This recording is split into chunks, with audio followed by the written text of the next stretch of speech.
The sun had barely crested the ridge above Caldwell Creek, Kansas, when Marshal Patrick Bailey stepped into the center of Main Street and raised his voice loud enough to shake the dust from every awning on the block. "Listen to me, every last one of you," he called out, his voice carrying the weight of a man who had never once backed down from anything in his 32 years of living. His badge caught the early morning light and threw a cold gleam across the crowd of faces that had gathered: shopkeepers, ranchers, women clutching their shawls, men with their hats in their hands and confusion written plain across their brows. "I have something to say, and I am going to say it only once." Ida Donnelly stood at the edge of the boardwalk in front of the general store, her dark hair catching the wind, her green eyes wide and fixed on the marshal's face. Her heart was hammering so hard she could feel it in her throat. She had no idea what he was about to do. 24 hours ago she had been a widow accused of murder, sitting in a jail cell with nothing between her and a hangman's rope except the thin thread of her own innocence. And now here stood Patrick Bailey, the proudest, most stubborn, most impossible man she had ever met in all her 26 years, looking out at the entire population of Caldwell Creek like he owned every inch of it. Judge Harlan Price stood near the front of the crowd, his face the color of old ash, his mouth drawn into a tight, furious line. Sheriff Clyde Donner was beside him, thumbs hooked in his belt, eyes flicking nervously between the marshal and the judge. These were the men who had built the charges against Ida. These were the men who had wanted her gone, wanted her silenced, wanted her buried beneath the weight of a lie so enormous that no one in town had dared question it, until Patrick Bailey had arrived. Patrick's eyes found Ida's across the crowd. Something passed between them, something too large and too complicated to name in that single instant, something that had been building for 3 weeks through arguments and secrets and confessions made in firelight and moments of terror, so acute they had stripped both of them down to their very bones. His jaw was set. His eyes were calm. And then he turned back to the crowd and said the words that would change everything. "Ida Donnelly is my wife now," he announced, his voice carrying from one end of Main Street to the other. "And any man who moves against her moves against me." The silence that followed was so absolute that Ida could hear the creek running a quarter-mile away. And then the whole town erupted. 3 weeks earlier, Caldwell Creek had been a place Ida Donnelly had arrived in with nothing but 2 carpetbags, a sealed letter of recommendation from a pastor in Abilene, and the kind of desperate hope that a woman only develops after the world has already crushed her once. It was the autumn of 1882, and Caldwell Creek sat in the middle of the Kansas plains like a fist that the land had closed around and refused to let go of. It was a cattle town, a rough-edged, hard-drinking, sun-bleached collection of timber buildings and false fronts that stretched along a single main street for about 4 blocks before the civilization gave way entirely to open prairie.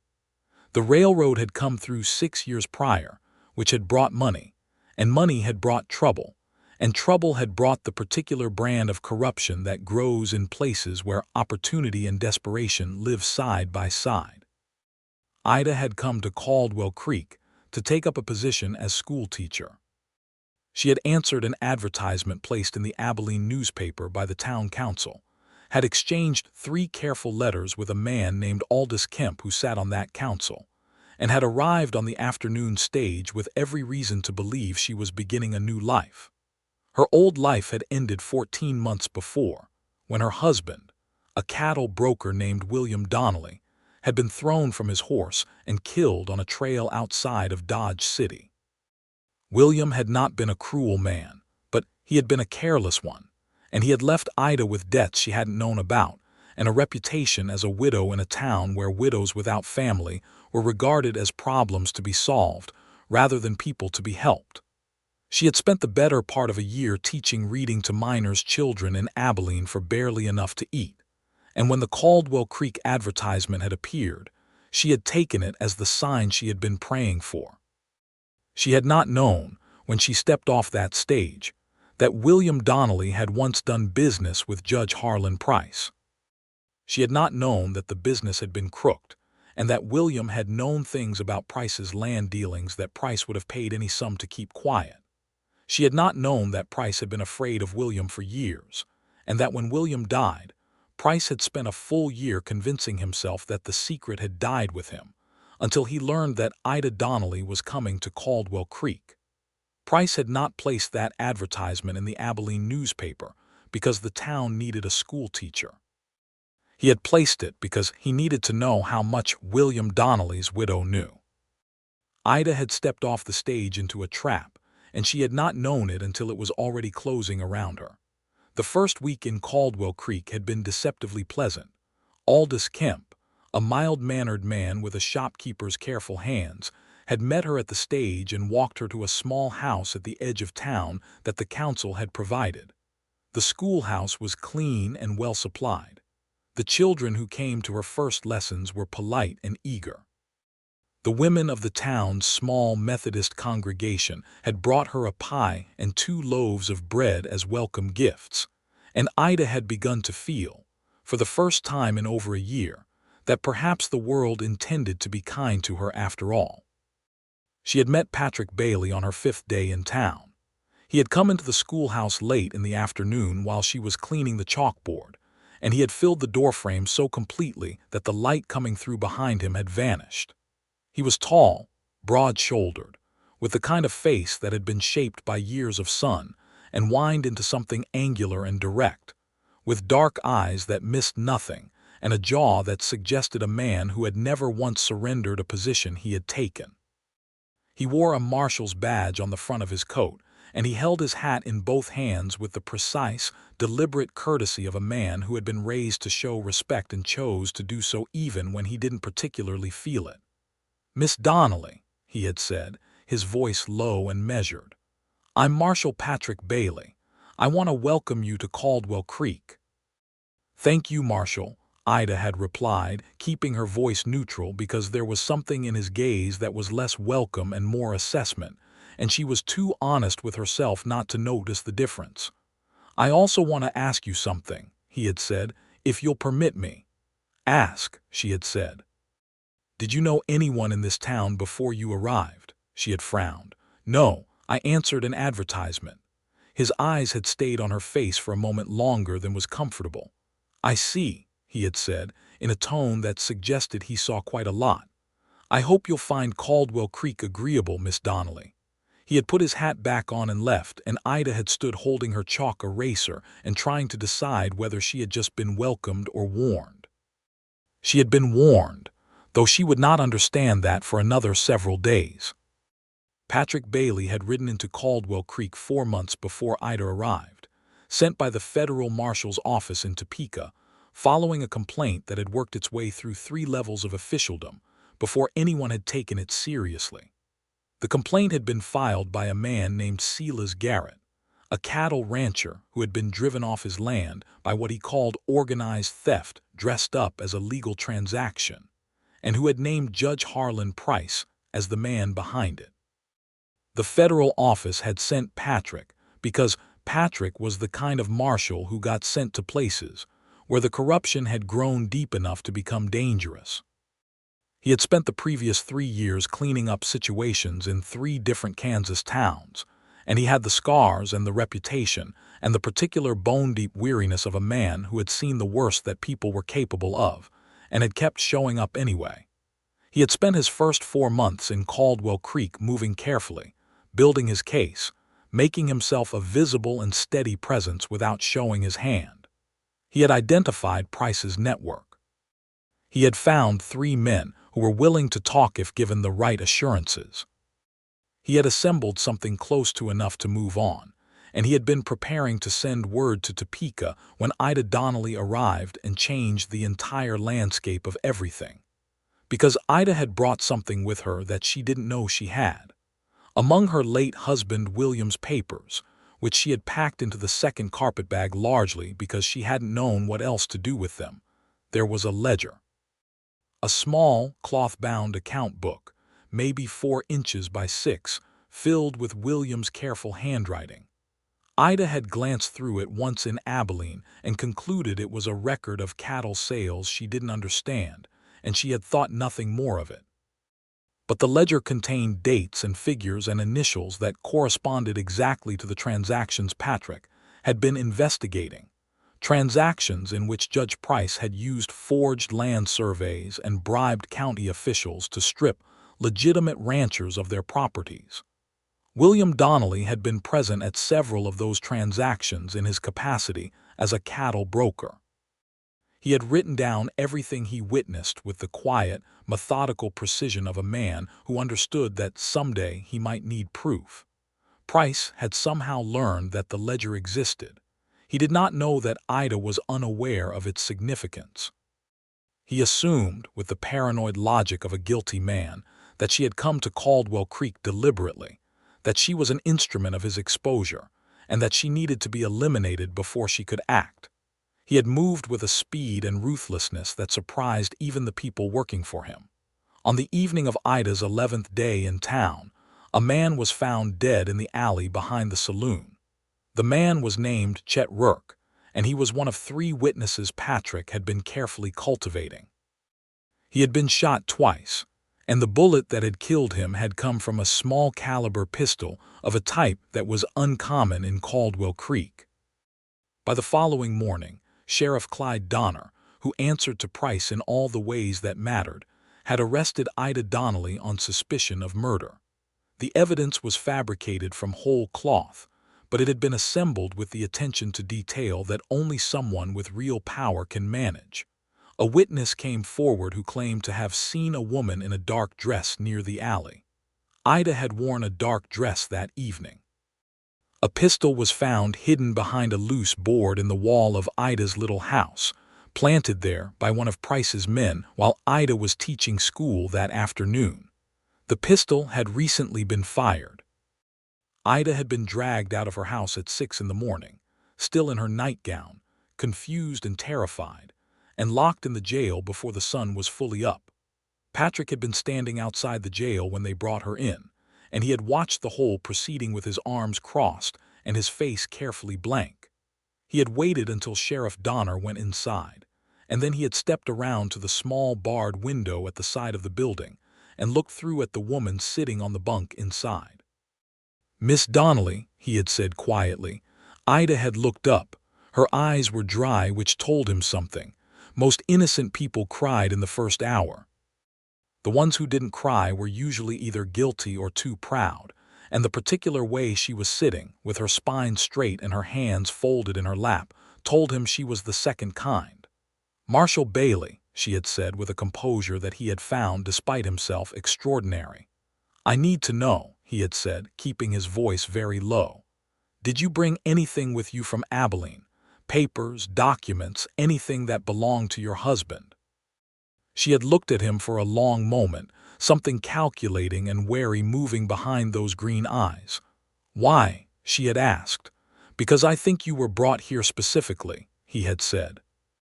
"And I think what they want from you is something you're carrying without knowing it." The wariness in her eyes had shifted then, replaced by something sharper and more frightened. "My husband's papers," she had said slowly. "I have a carpetbag at the house. I never unpacked it." "I know," Patrick had said, "and I need you to trust me enough to tell me what's in it before Price's people get to it first." "I don't know you, Marshal," she had said. "No," he had agreed. "But you are sitting in a jail cell for a murder you didn't commit, and as far as I can see, I'm the only person in this town who knows that and is in a position to do something about it." That had been the beginning. Patrick had gone to Ida's house before the sun was fully up, moving through the back, and he had found the second carpetbag exactly where she had described it. He had gone through it with careful hands while the morning birds started up outside the window, and when he found William Donnelly's ledger, he had sat down on the edge of Ida's neatly made bed and read every page of it twice in a row with a feeling in his chest that he recognized as the peculiar mixture of relief and danger that came when you finally found what you'd been looking for. It was everything. It was names, dates, sums, descriptions of transactions that had stripped 5 families of their land.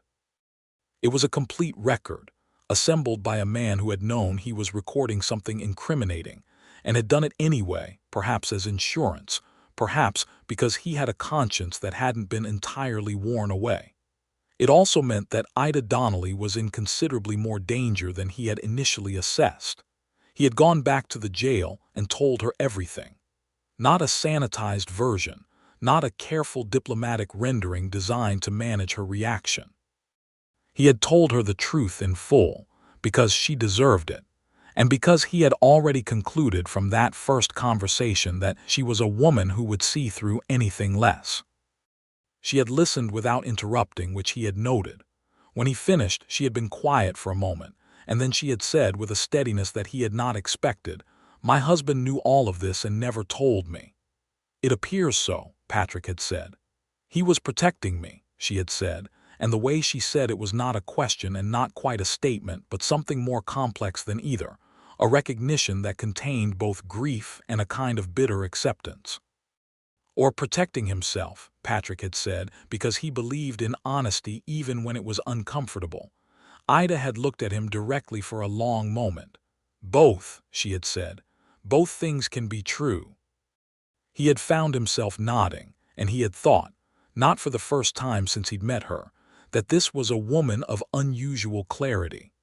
The days that followed were among the most complicated of Patrick Bailey's professional life, and he was a man with a professional life that had not been short on complication.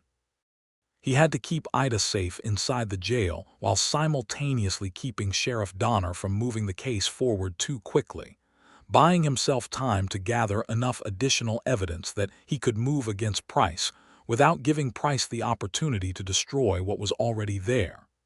He had 3 remaining witnesses, though now he was down to 2, because Chet Rourke was dead. He had William Donnelly's ledger. He had 4 months of his own careful observation. He had begun visiting Ida every day. He told himself it was practical. She knew things about William's business that could help him contextualize the ledger.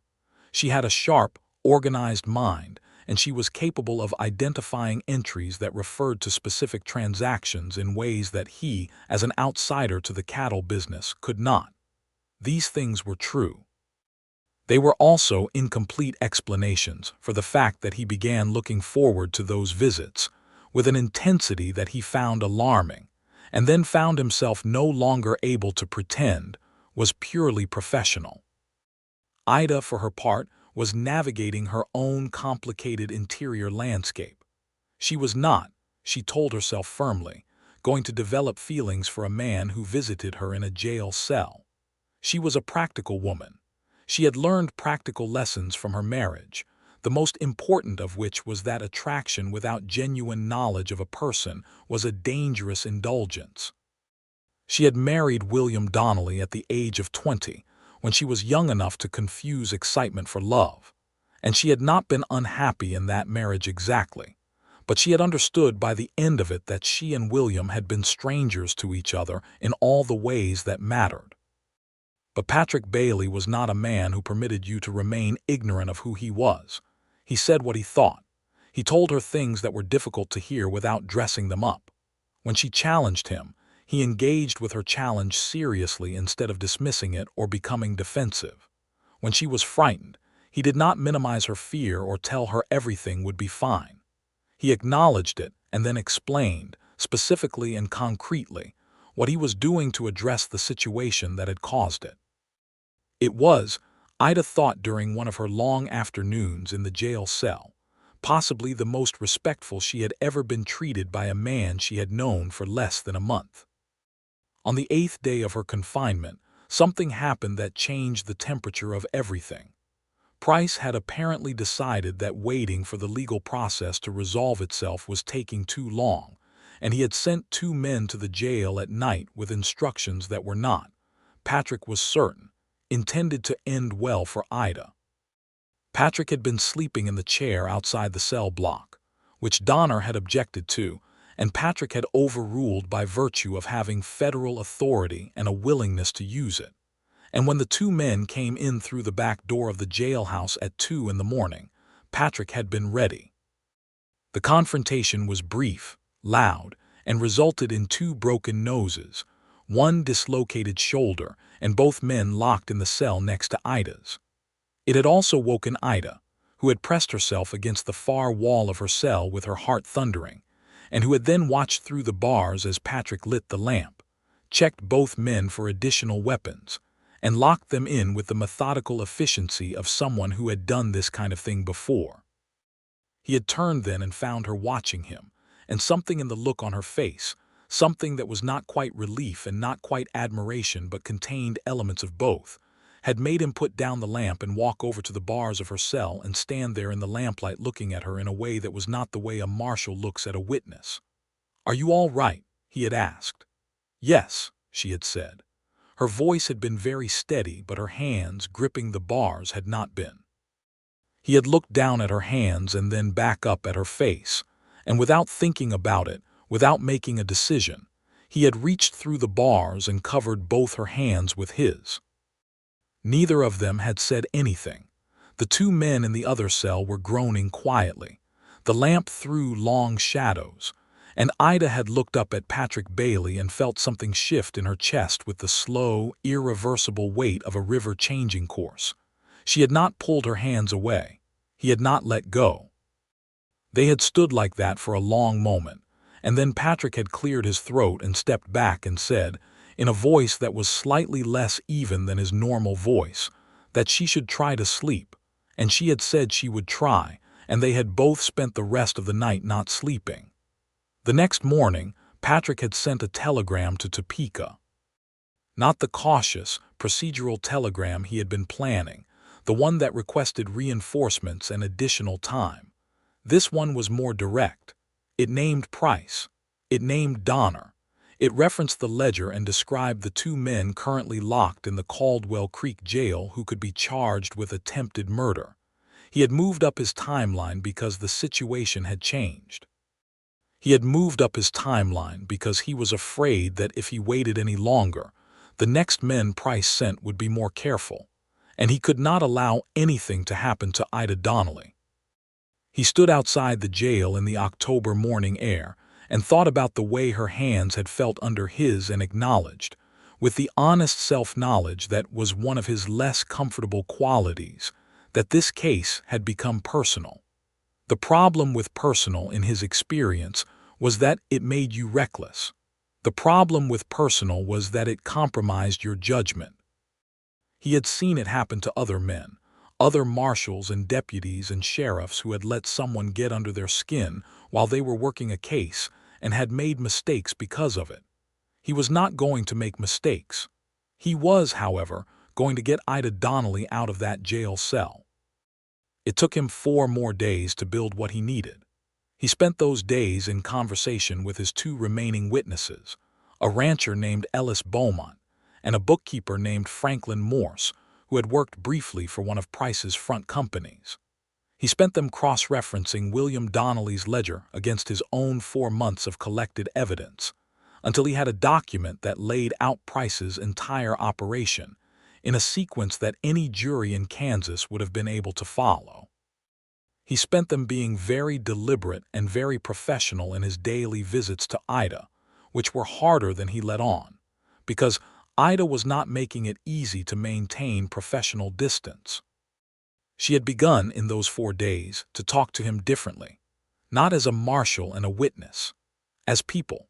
She had told him about her childhood in Ohio, about her father who had been a schoolteacher and her mother who had played piano badly but with great enthusiasm, about the particular loneliness of being widowed young in a town where everyone knew you as someone's wife and no longer quite knew what category to put you in when the someone was gone. She had asked him questions that were incisive and personal, not rude, but the kind of questions that cut through social courtesy to reach actual information.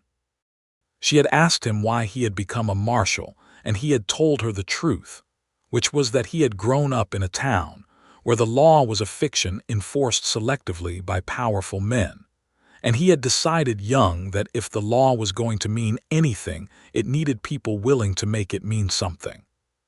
She had listened to that and then said, very quietly, that she thought that was the most honest answer she had ever heard anyone give to that question, and he had sat with the warmth of that for an embarrassingly long time afterward. On the 12th day of Ida's confinement, 3 federal deputies rode into Caldwell Creek from Topeka.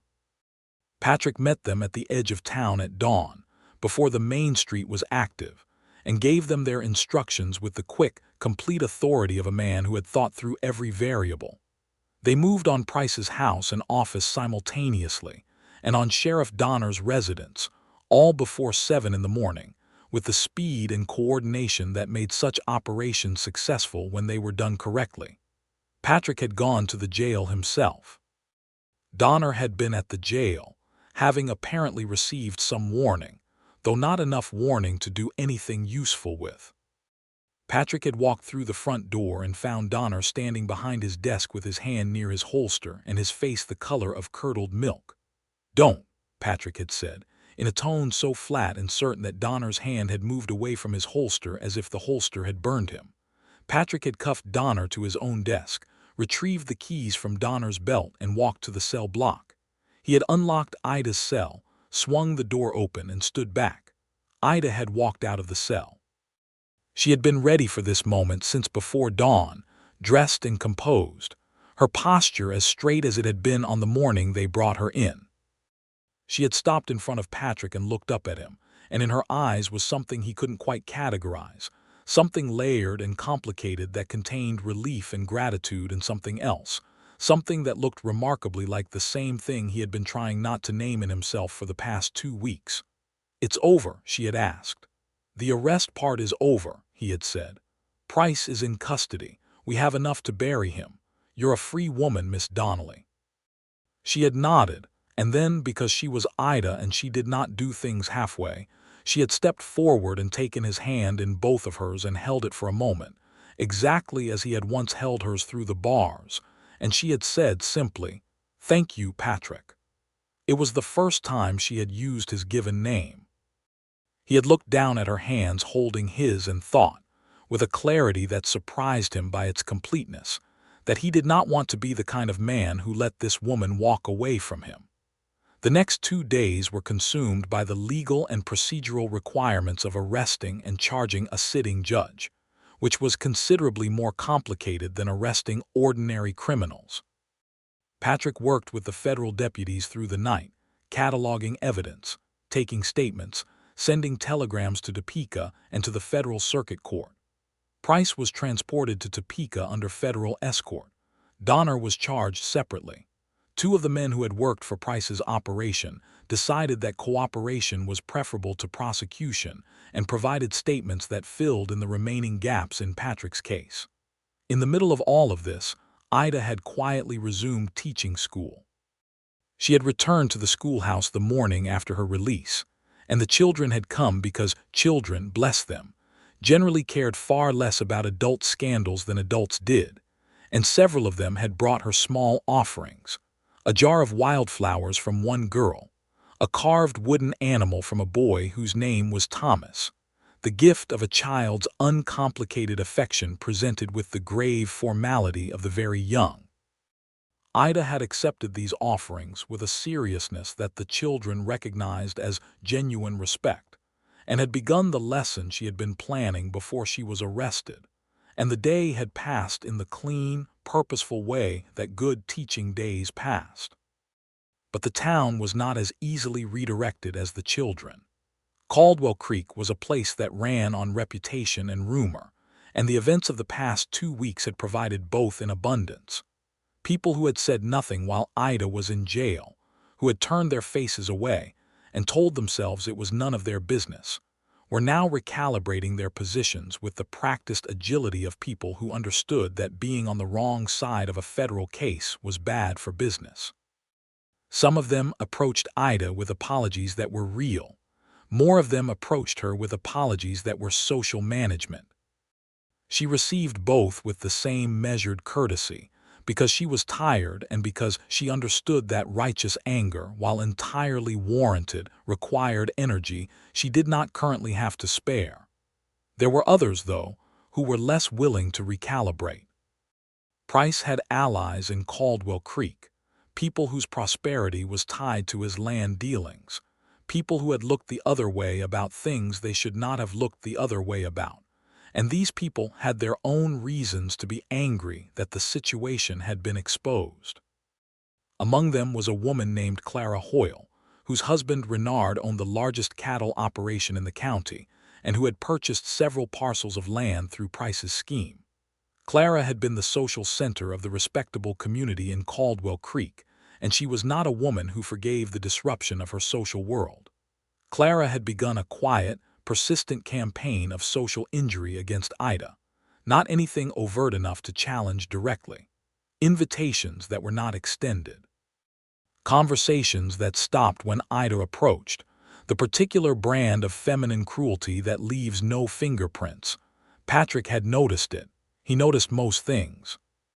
He had watched it happening from the corner of his eye during the days when his professional obligations kept him occupied, and he had felt a slow, building anger at it that was personal in a way his anger rarely was. He had gone to see Ida on the evening of the third day after her release. He had knocked on the door of the little house the council had provided, which she had returned to with the equanimity of a woman who was not going to be run off by anything, and she had opened the door and looked at him with an expression that was pleased to see him and also wary of what it meant that she was pleased to see him. "May I come in?" he had asked. "It's your town," she had said, and then, recognizing that as somewhat uncharitable, had stood back and opened the door wider. "Yes, please come in." He had come in and stood in her small sitting room among her unpacked boxes and her one good lamp, and he had turned his hat in his hands in the same deliberate way he had on the first day he'd come to see her, and he had looked at her and said, "I know what Clara Hoyle has been doing." Ida had stiffened slightly, which told him it had been hurting more than she showed. "It's nothing I can't manage," she had said. "I know you can manage it," he had said. "That's not why I'm here." "Then why are you here, Marshal?" He had been quiet for a moment because he was a man who chose his words with care, and this was not a moment in which care was optional. "Because I've been thinking," he had said, "about what happens to you when I leave." Something moved across her face. He could not read it entirely.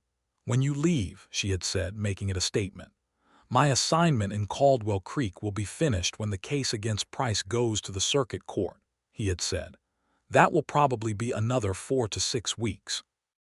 And then I'll be assigned somewhere else." "I see," she had said, and her voice was very careful. "I don't want to go," he had said. "I want you to know that.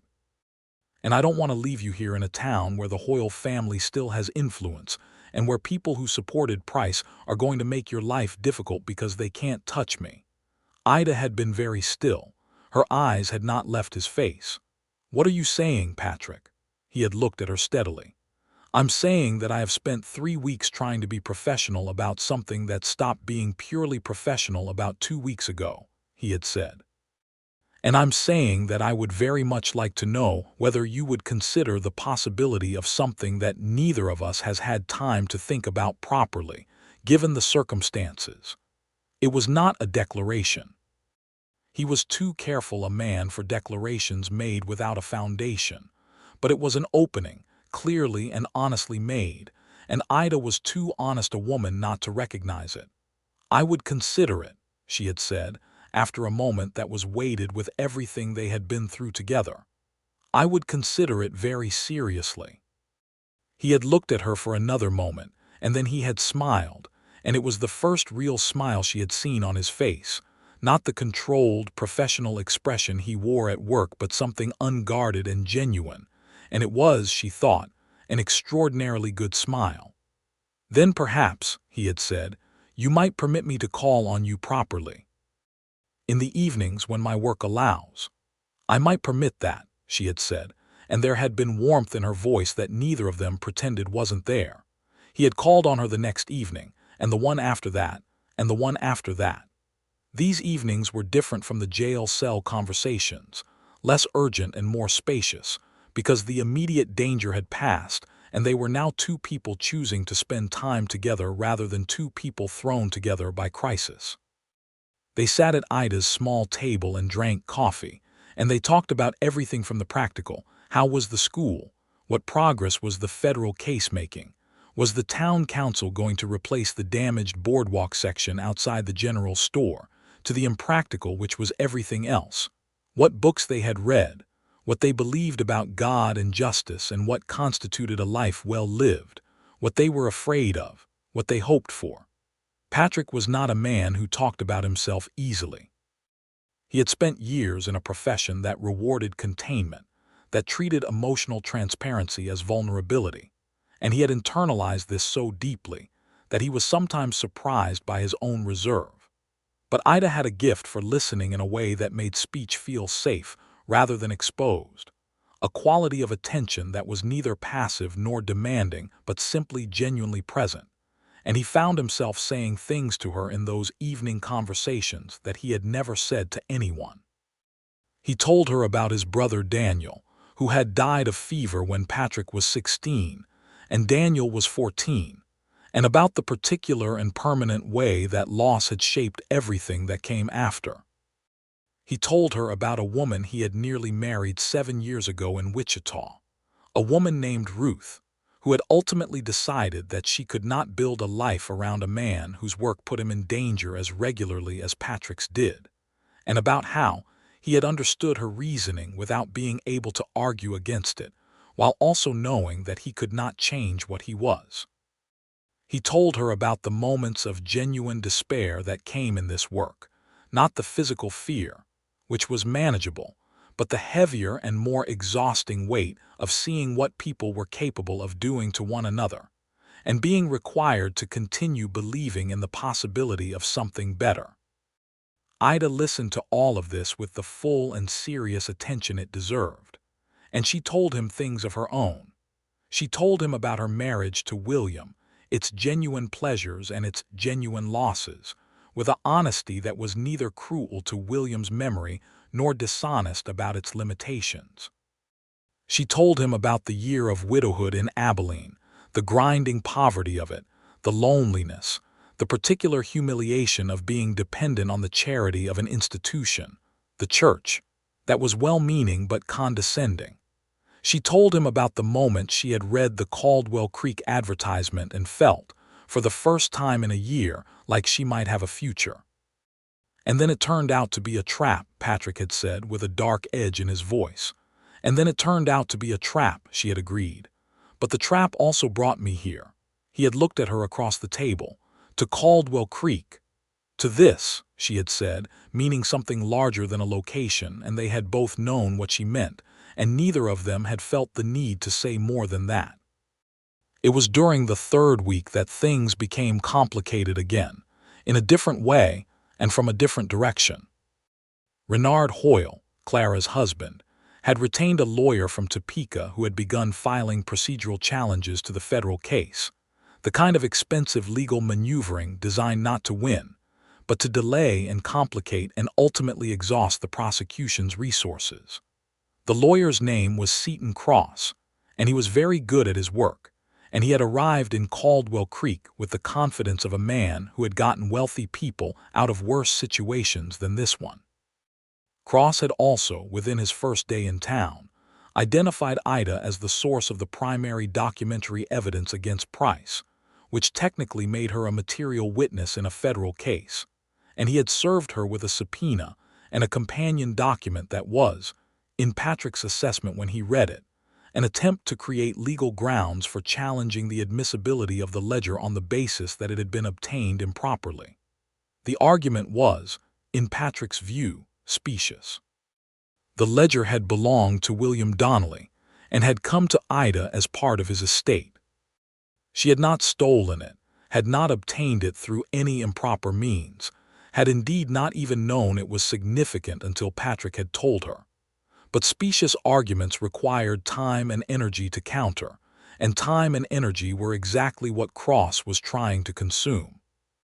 Patrick had spent an entire day at his desk in the marshal's office writing responses to Cross's filings, and had come to Ida's house that evening with ink stains on his fingers and a tension in his jaw that she had learned by then to read accurately. "How bad is it?" she had asked, handing him coffee. "It's not bad," he had said. "It's annoying, which is the point." He had looked at her across the table. "How are you?" "I've had a difficult day," she had said with the directness she always used with him. The Hoyles' eldest daughter did not come to school today. Clara pulled her out. And Thomas Aldrich, whose father works for Hoyle, was told this morning that he couldn't come either. Patrick's jaw had tightened further. How many children does that leave you? 14, she had said. Down from 22, she had paused. I am not going to pretend that doesn't hurt. Those are children. This has nothing to do with them. No, he had said. It has to do with powerful people punishing those they can't reach by damaging what they care about. Which means they think they can reach me through the children, Ida had said. Her voice had been level, but he could hear something underneath it. Not tears exactly, but the effort not to have them. He had reached across the table and covered her hand with his, which had become, by then, one of the easiest and most natural things either of them did. Let me tell you what I'm thinking, he had said. Please, she had said. I'm thinking, he had said carefully, that the most effective thing I can do for your position in this town, both socially and legally, is something that would also happen to be what I want most for my own reasons. Ida had looked at him steadily. You're going to have to be more specific than that, Patrick.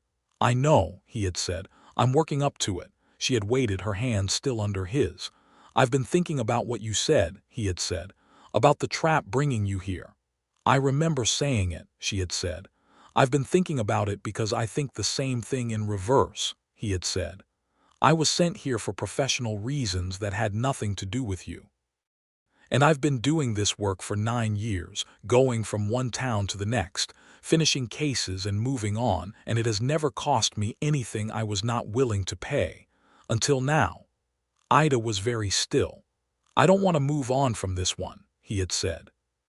I don't want to send the final telegram to Topeka and pack my things and leave you here where people like the Hoyles can continue to make your life difficult. I don't want to be somewhere else while you're here. I want to be here. He had paused. I want to be here with you. Patrick, she had said very quietly. I know we haven't had the kind of time that this normally requires, he had said.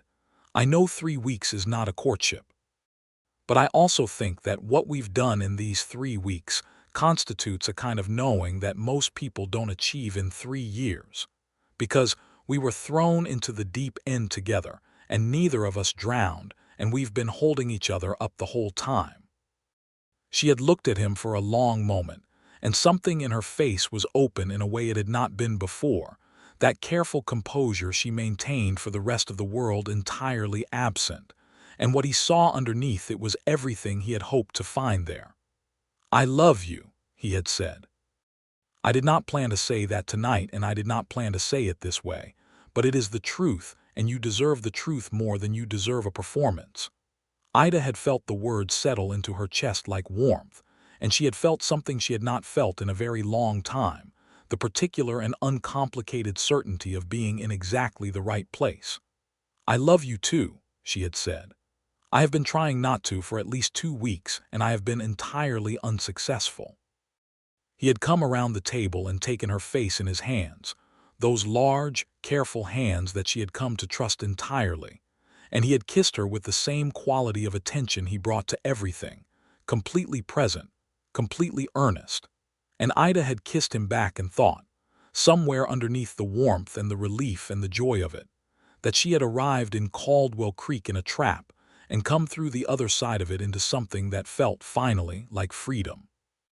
They had talked until late that night, talking the way people talk when they have made a decision and are happy with it, ranging from the practical to the personal and back again. Patrick had said that he intended to request a permanent assignment in Caldwell Creek or somewhere near it, that he was not going to simply announce an intention and then leave her to manage on her own. He had said that he wanted, if she was willing, to be married before the federal case concluded, not for any dishonest legal reason, but because he did not want to wait, and because he thought that a marshal's wife had social standing that might make Clara Hoyle's campaign considerably less effective. Ida had laughed at that genuinely, and had said it was the most practical marriage proposal she had ever received, and he had said he could do better if she wanted, and she had said she didn't want better, she wanted true, and he had said in that case he was doing fine. They had gone to see Reverend Howard the next morning. Reverend Howard was a man of middle age and enormous good sense, who had watched the events of the past 3 weeks with the sharp eyes of a pastor who understood his congregation's flaws as well as its virtues, and who had regarded Ida's arrest with private skepticism that he had not been able to act on without evidence. He had been pleased to see them both. He had asked the standard questions. He had performed the brief, legal ceremony that afternoon with 2 of his deaconesses as witnesses, and at the end of it Patrick had placed on Ida's finger a ring he had purchased from the jeweler on Main Street that morning, a plain gold band that was modest and clean and exactly right. Ida Donnelly had become Ida Bailey in the small parlor of the Methodist parsonage on a bright October afternoon in 1882, with sunlight coming through the curtains and her hand steady and warm in her new husband's hand. That evening, Patrick had made his plans for the next morning with the same methodical care he brought to everything. He had wanted the town to know. Not as a defensive maneuver, not primarily, though it was that too. He had wanted the town to know because Ida was his wife, and because a man who was proud of something should say so plainly, and he had never in his life been ashamed to say plainly what he believed. He had woken before dawn. He had dressed carefully, pinned his badge with its usual precision, and had gone to speak briefly with the 2 federal deputies who were still in town. He had told them what he intended to do and why, and they had regarded him with the equable acceptance of men who had worked with Patrick long enough to know that he generally had good reasons for his decisions, even when those decisions were unusual. He had walked to the center of Main Street as the sun came up, and so we returned to where we began. The crowd that had gathered in response to Patrick's announcement was not entirely spontaneous. Word had moved through the town's network of early risers, the baker, the livery stable hand, the women who drew water before 7 in the morning, and by the time Patrick had finished his first sentence, Main Street had more people on it than it typically had at noon on a market day. When he said the words, "Ida Donnelly is my wife now," the silence that followed was followed almost immediately by the eruption. It was not an orderly eruption. It was overlapping and simultaneous, voices rising from every part of the crowd in a confusion of registers and emotions. There was surprise, which was universal. There was approval from some quarters, notably from Reverend Howard, who had appeared at the edge of the crowd with a knowing expression, and from Aldous Kemp, who had been feeling guilty about his inadvertent role in Ida's troubles for 2 weeks and was visibly relieved to have something positive to fasten onto. There was calculation from others, people who were rapidly reassessing their social positions and their alignments. And from the direction of Clara Hoyle and the corner of the crowd where she stood, there was a silence of a different quality, a cold and furious silence that was more eloquent than anything she could have said. Patrick stood in the middle of Main Street and waited for the noise to subside. He did not raise his hands for quiet. He simply stood, patient and entirely still, and the noise gradually reduced itself because he was the kind of man who commanded attention without demanding it. "The charges against my wife were fabricated," he said, when the crowd was quiet enough to hear him. "Judge Price is in federal custody. Sheriff Donner has been removed from his post. The federal case against them will proceed in the circuit court in Topeka, and it will result in convictions. I have personally assured the district attorney's office of this." He paused. "Caldwell Creek is going to need a new sheriff. The town council will be holding a meeting this afternoon to address that. I will be requesting a permanent assignment here from the federal marshal's office, and I expect that request to be granted." He let that settle. "My wife is the schoolteacher of this town," he said. "She is here because she answered an advertisement, because she wanted to make her life here, and because she is a good teacher and your children deserve one. I am asking this town, in plain terms, to give her the welcome she was entitled to on the day she arrived." He found Ida's eyes across the crowd. She had not moved from the boardwalk in front of the general store. She was looking at him with those green eyes that he had learned to read as thoroughly as any landscape, and what he saw in them was something that he knew he would carry for the rest of his life. A kind of unguarded radiance that belonged entirely to the private person she was when she was not defending herself against the world. He held her gaze for a moment, long enough to mean something, and then he put his hat back on and stepped off the center of the street to let the morning proceed. The next several hours were, in a practical sense, chaotic. The town meeting that afternoon in the Methodist Hall was loud and occasionally heated, as Caldwell Creek's residents worked through the combined shock of the morning's announcement and the larger question of what kind of town they wanted to be going forward. Patrick sat at the back of the hall and let the conversation happen around him, intervening only when specific questions about the federal case required accurate information. Ida was not at the meeting because she was teaching school, and the attendance that day had returned to nearly its previous level, which told them both that some of the families who had withdrawn their children were recalibrating faster than Clara Hoyle would have liked. In the weeks that followed, Caldwell Creek settled itself the way towns do, imperfectly and gradually, with some people coming around with genuine grace and others doing so purely for social survival and a few remaining obstinate, until the general consensus made their obstinacy too costly to sustain. Clara Hoyle did not capitulate quickly. She was a proud woman in a position she had not chosen, whose husband was facing the prospect of returning land that had been acquired improperly, and she had every reason to remain angry. But she was also a practical woman, and practical women eventually recognize when the ground has shifted. Patrick's request for a permanent Caldwell Creek assignment was approved by the federal marshal's office in Topeka within 3 weeks of his sending it, partly because he was too valuable an operative to lose over a request that cost the office nothing to grant, and partly because the Caldwell Creek assignment was not yet technically complete, and the office preferred to have the same marshal see a case through to its conclusion.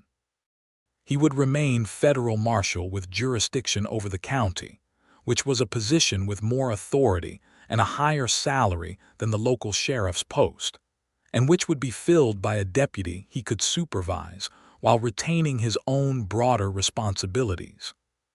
He hired a man named George Alcott as deputy sheriff. Alcott was a rancher who had been one of Price's victims, a man with the particular motivated honesty of someone who has seen firsthand what happens when law enforcement answers to private interests. He was steady, thorough, and universally known in the county, which were the qualities Patrick considered most important. The trial of Judge Harlan Price before the Federal Circuit Court in Topeka took place the following spring, in April of 1883. Patrick testified for 3 days. Ida testified for 1 day, regarding the ledger and her knowledge of William's business activities.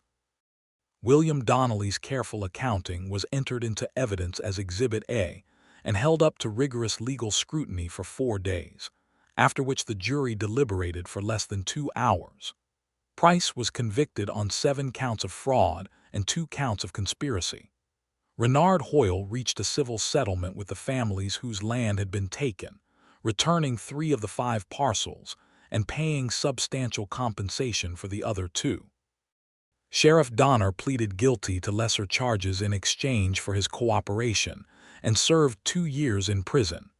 Seton Cross, the lawyer, went back to Topeka and presumably found other wealthy clients with legal problems. The world is never entirely short of those. Caldwell Creek, in the aftermath, found itself in the somewhat awkward position of a town that had been complicit in corruption and was now required to decide what to do with that knowledge about itself. Towns, like people, respond to this kind of reckoning in varying ways. Caldwell Creek's response was, on the whole, more honest than some places Patrick had seen and less honest than he might have hoped, which was probably about what you could expect. The new town council that was elected in the spring of 1883 included 2 of the former victims of Price's scheme, which was a good sign, and passed a measure funding an expansion of the schoolhouse, which was better. Through all of this, Patrick and Ida were building a life together with the same energy and attention that both of them brought to everything they did. The little house at the edge of town was expanded that winter, when Patrick spent the colder, slower months adding 2 rooms onto the back of it with his own hands, and the assistance of a carpenter named Jed Mosley, who had initially been skeptical of the Marshal, and had gradually come to regard him with the particular respect that competent craftsmen develop for other men who take their work seriously. Ida had strong opinions about the layout and expressed them clearly, which Patrick had expected, and the result was a house that functioned well and felt like the home of 2 people who had thought carefully about how they wanted to live. Their first year of marriage was, by Ida's own private accounting, the happiest year of her life thus far. This was not because it was without difficulty. Patrick's work brought challenges that were part of what she had married, long absences, when he was required to ride to other parts of the county, occasional situations that required her to wait at home with the specific, controlled anxiety of a woman who loves someone in a dangerous profession, and has made her peace with it without ever being entirely at peace with it. There were also the smaller, daily difficulties of 2 strong-willed people learning how to share a life, the negotiations and the occasional disputes and the discovery, which both of them made separately and then acknowledged to each other, that living with someone was considerably more complicated and more satisfying than any amount of courtship preparation could have communicated. Ida loved Patrick with an intensity that sometimes surprised her with its depth. She had thought, after William, that she understood what marriage was. She had not understood what it could be when it was built on a genuine meeting of minds as well as hearts, on a friendship as well as an attraction, on 2 people who respected each other's intelligence and trusted each other's integrity. She had not understood in her first marriage that love could feel like this specific and encompassing. Patrick, for his part, had not allowed himself to imagine in the years before he came to Caldwell Creek that his life would contain this. He had made a career of his solitude, had rationalized it as a requirement of his work, and had, somewhere in the middle years of his 30s, begun to suspect that the rationalization had become a hiding place. Ida had walked into that hiding place with her carpetbags and her steady eyes and her refusal to be anything other than exactly what she was, and she had made it impossible for him to stay hidden, and he was grateful for it every single day. By the end of their first year together, Ida was expecting their first child. She had told Patrick on a Thursday evening in November, sitting at the table where they had their first real conversation as something other than marshal and witness, and he had gone absolutely still in the way he did when something exceeded his ability to respond immediately.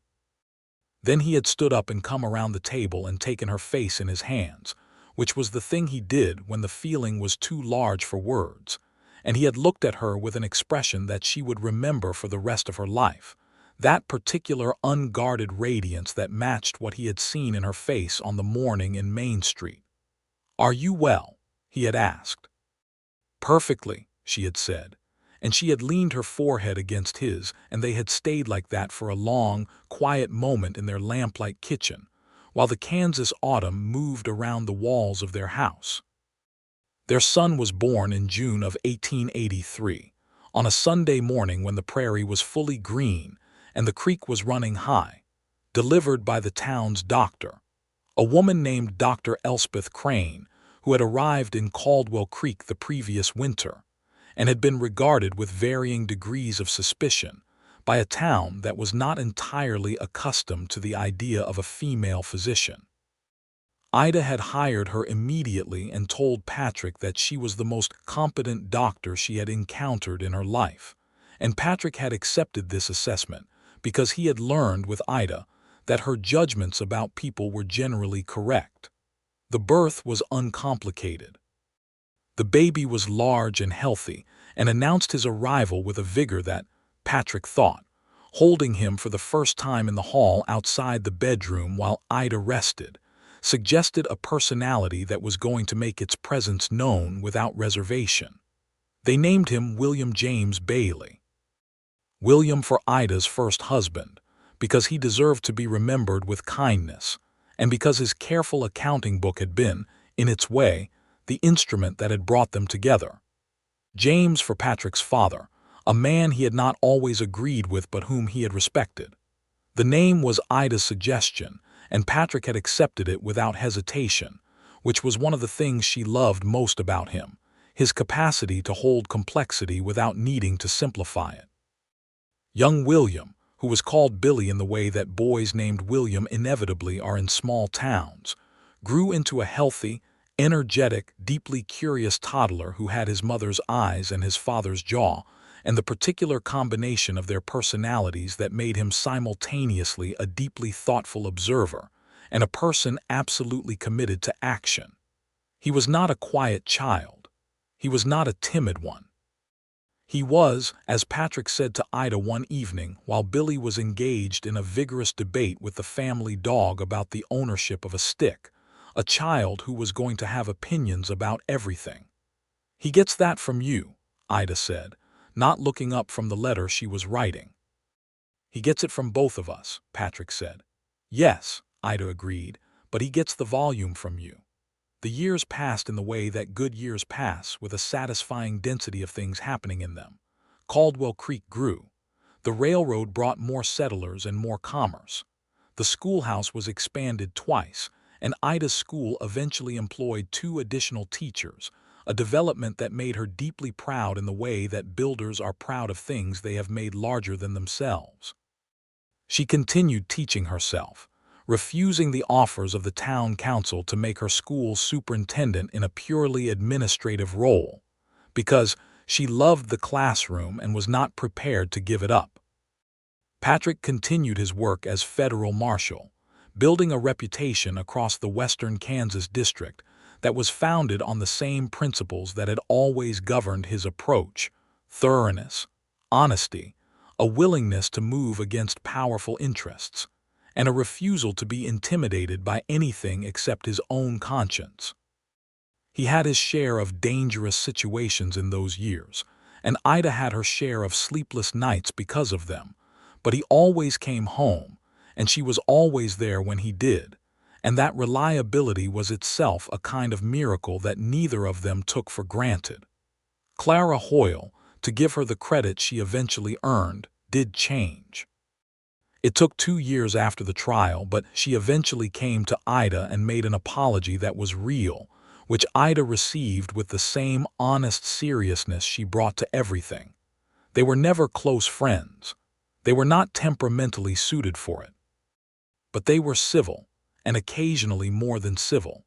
And once, during a blizzard in the winter of 1885 that shut Caldwell Creek down entirely for a week, they were even something approaching comfortable with each other, sharing a kitchen when Clara's stove failed and accepting help because the alternative was freezing, which had a way of clarifying priorities.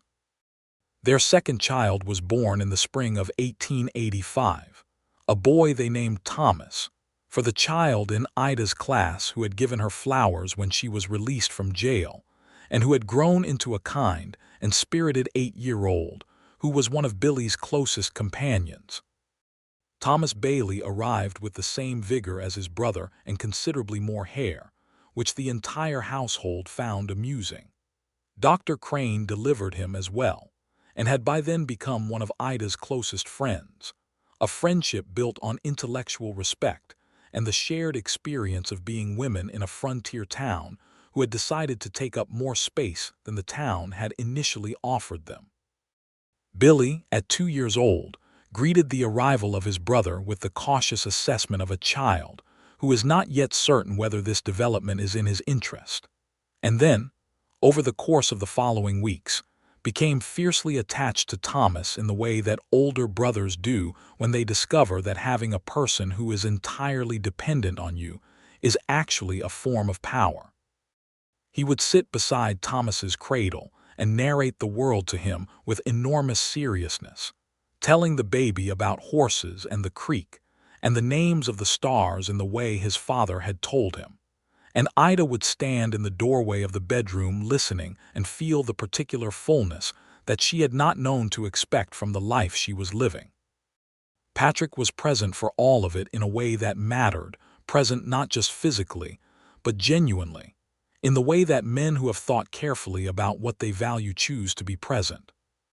He had watched his own father be absent in the ways that the culture of the time normalized, and he had decided early in their marriage that he would not use professional obligation as an excuse to be elsewhere when he could be here. He ate dinner with his family when he was in town. He put the boys to bed when he was home to do it. He listened to Ida talk about school with the same interest he brought to his own work, which was considerable. He was not perfect at any of this. He was sometimes absent longer than he wanted to be, and sometimes preoccupied when he was present, and sometimes the work made him bring a heaviness home with him that was difficult to set down. But he tried, consistently and seriously, and Ida saw the trying and valued it. In the winter of 1886, on an evening when the first real snow of the season was coming down in thick, unhurried curtains past the windows of the house that had been expanded twice now, and was warm and lamplit, and full of the particular comfortable disorder of a household with two small children. Patrick had come home from his office, and found Ida sitting at the kitchen table reading, with Billy asleep on the settle by the fire and Thomas already in his bed. And he had stopped in the doorway for a moment and just looked at her. Ida had looked up from her book and found him watching her, and she had put the book down. "What is it?" she had asked, because she knew his silences by now, and this one had a quality she recognized. "Nothing," he had said, coming in and sitting down across from her. "I was just thinking about Main Street." She had waited. "I was thinking about the morning I stood out there," he had said, "and what it felt like." "What did it feel like?" she had asked, though she had her own memory of that morning and could probably have answered the question herself. He had thought about it for a moment, the honest kind of thinking he did when he was going to say something real. "Certain," he had said. "I've spent my whole professional life being certain about things that are true, facts, evidence, what the law requires. That morning was the first time in my life I was that certain about something personal." Ida had looked at him across the table, this man she had known for 4 years now, this particular and irreducible person with his dark eyes and his careful hands and his stubborn integrity, and she had felt the same thing she had felt on that October morning on the boardwalk, that unguarded warmth that was the truest thing she knew. "You scared me half to death," she said. "I know," he said. "I didn't know what you were going to say," she said. "I was standing there on that boardwalk thinking, whatever he is about to do, this man is either going to save everything or destroy everything, and I couldn't see which way it was going to go." "And then," he said. "And then you said it," she said, "and I knew." He reached across the table and took her hand. "Knew what?" "That it was going to be fine," she said. "That everything was going to be fine." She paused. "That it was going to be better than fine." He held her hand in both of his and looked at her with the smile that she had thought, on the evening he first showed it to her, was an extraordinarily good one, and she had been right, it was, and 4 years of seeing it had not diminished it in the slightest. "Better than fine," he agreed. Outside, the snow came down over Caldwell Creek, over the schoolhouse and the marshal's office, and the church where they had been married, and the saloon that was less rowdy than it had been before Price's network was dismantled, and the general store where Ida had stood on that October morning and watched her husband announce her to the world. It came down over Main Street and over the creek that ran a 1/4 mile from town, and over the prairie that stretched in every direction to the horizon, that enormous, indifferent, beautiful Kansas landscape that asked nothing of you and gave you everything if you were willing to meet it on its own terms. Inside the house, Billy stirred on the settle and said something in his sleep about horses, and Thomas made a sound from his room that was not quite waking but was not quite sleeping either, and Ida and Patrick sat at their kitchen table holding hands and listening to their house, their particular, irreplaceable, improbable house, breathe around them. "I have something to tell you," Ida said after a while. Patrick looked at her. Dr. Crane confirmed it this afternoon, she said. He was very still for a moment, and then the stillness broke into something that was not quite a smile and not quite surprise, but was everything good, the way it always did. When? He asked. Late summer, she said. July, she thinks. He stood up from the table and came around to her side and knelt down beside her chair, which was not a thing he did often. Patrick Bailey was not a theatrical man, and he took both her hands and looked up at her with an expression that was so completely unguarded that she felt, as she always felt in these moments, that she was seeing him as he actually was, underneath everything, the man nobody else in Caldwell Creek ever saw. A third one, he said. A third one, she agreed. Billy is going to be insufferable, he said. She laughed genuinely, in the way she always laughed at the things he said when he was being honest instead of careful. And he stood up and pulled her to her feet, and held her in the warm kitchen with the snow coming down outside, and the boys sleeping in the next room, and all the future arranged out before them like a country they had already decided to explore together. Their third child, born in July of 1887 on a summer morning when the heat was thick and sweet, and the prairie grass was the color of a good fire, was a girl. They named her Elspeth Kathleen Bailey, for the doctor who had brought all three of them into the world, and for Ida's mother, who had played piano badly but with great enthusiasm, and who had died when Ida was 17, and been mourned every day since. Elspeth arrived with her mother's green eyes and her father's dark hair, and an expression, even in her first hours, of such focused and serious attention to the world around her that Patrick had said, looking at her, that she was going to be a judge. Heaven forbid, Ida had said, and then laughed at herself, because there was nothing wrong with being a judge if you were honest, and everything wrong with it if you weren't. And she thought Elspeth Bailey was going to have opinions about that distinction from a very early age. The summer of 1887 was also the summer that George Alcott, the deputy sheriff, brought Patrick a piece of information that resolved, quietly and completely, the last remaining thread of the Price case. Two of Price's former associates, men who had scattered after the trial, had been found in Colorado and brought back to stand trial on the related charges that had been pending for 4 years.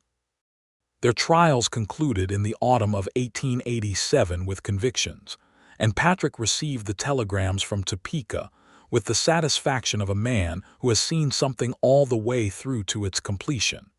He had framed William Donnelly's ledger by then and hung it in his office. Not as a trophy, but as a reminder that small, careful, honest accounting could outlast the men who had most wanted to bury it, that the truth had a persistence that exceeded the lifetimes of the people who tried to suppress it. He thought William Donnelly might have appreciated knowing that. Ida thought so too when he told her about it. She had gone to his office to look at the framed ledger, and she had stood in front of it for a long moment. And then she had said, simply, "Thank you, William," in the quiet voice of someone settling an account, and Patrick had stood beside her and not said anything because there was nothing that needed to be said. The family that Ida and Patrick Bailey built in Caldwell Creek, Kansas, in the years after that October morning on Main Street, was not a perfect family, because no family is perfect, and the people in it were too honest to pretend otherwise. But it was a real family, built on the foundation of two people who had seen each other clearly at their most exposed, and had chosen each other anyway, and that made it sturdy in a way that exterior appearances cannot create. Billy grew into a young man with his father's directness and his mother's gift for language, and at the age of 17 announced that he intended to study law, which neither of his parents found surprising in the least.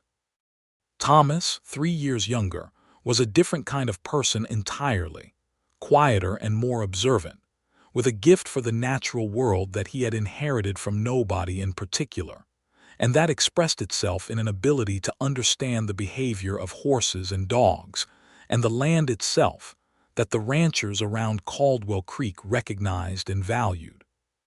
Elspeth, the youngest, was exactly what Patrick had predicted on the morning of her birth, a person of such focused and precise intelligence that the question was never whether she would distinguish herself, but only in what direction. And Ida taught school in Caldwell Creek for 23 years. She was there when the town got its first newspaper and its first bank and its first proper hospital. She was there through 2 terrible droughts and 1 very bad winter, and the gradual, complicated changes that came to the Kansas plains as the frontier era wound itself slowly toward its end, and the world around them began to modernize in ways that were sometimes wonderful and sometimes mournable. She watched her students grow up and leave and come back and raise their own children, some of whom she also taught. She was there when Thomas Alcott, the boy who had brought her flowers when she was released from jail, married a girl from Wichita and settled on a ranch 12 miles from town and brought his own children to her school. She was there, still teaching, on the morning in 1895, when the Kansas State Superintendent of Education came to Caldwell Creek, specifically to present her with a commendation for distinguished service to rural education, which she received with the genuine pleasure of a person who does not do her work for recognition, but who is glad when the recognition is real. Patrick stood in the back of the schoolroom during that ceremony with his arms crossed and his badge on his chest, and an expression of such unmistakable pride that 3 of the parents present mentioned it to their spouses afterward.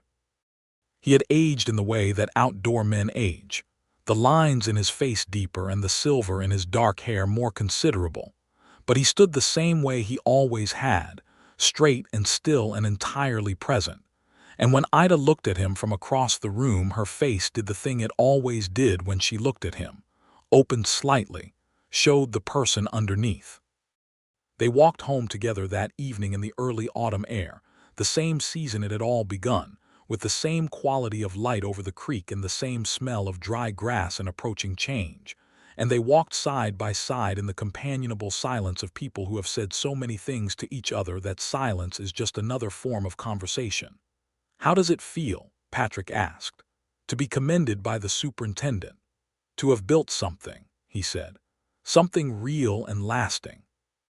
Ida thought about that as they walked, her hand in the crook of his arm, the way it had been on so many evenings in so many years of evenings, and she thought about William Donnelly's ledger on the wall of the marshal's office, and about the children who had come through her schoolroom and carried what she had taught them out into lives she would never fully see, and about the house they were walking toward where Elspeth was likely reading, and where the sound of familiar life was waiting.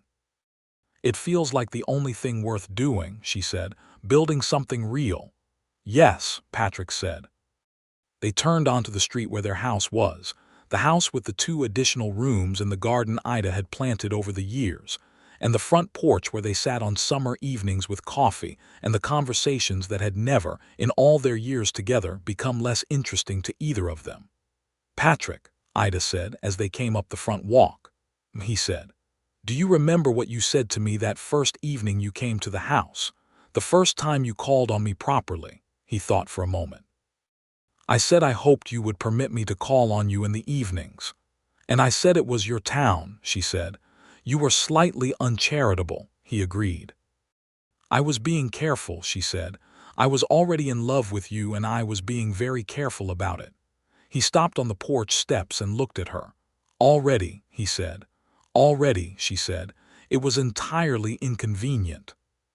He smiled, that same smile, the one that had not diminished in all the years of seeing it, and he opened the front door for her and held it, and she walked into their house, into the warmth and light of it, and he followed her in and closed the door on the evening, on the past, on everything that had been difficult and uncertain and dangerous.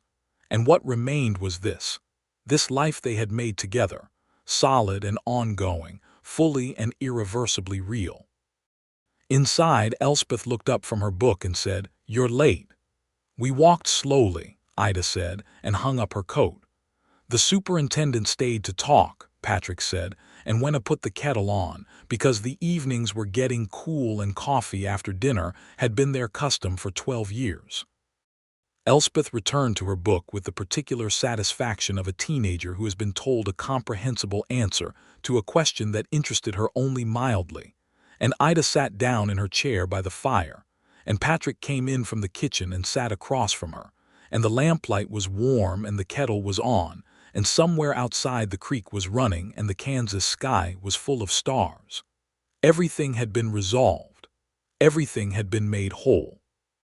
Everything that had been broken had been repaired, not perfectly, because the world is not a place where things are repaired perfectly, but genuinely with the durable repairs that honest effort makes. Ida Donnelly had arrived in Caldwell Creek in a trap and come through the other side of it into a life so full and true that the trap itself had become, in retrospect, something she was grateful for, because it had been the instrument of everything that mattered. And Patrick Bailey, the proud marshal who had stood before the entire town and said exactly what he meant, because he had never in his life been anything but exactly what he was sitting across from his wife in the lamp-lit room of their house, watching her face in the firelight, thinking the same thought he had been thinking for 13 years and would go on thinking for the rest of his life. That this was the truest thing he knew. That this was everything.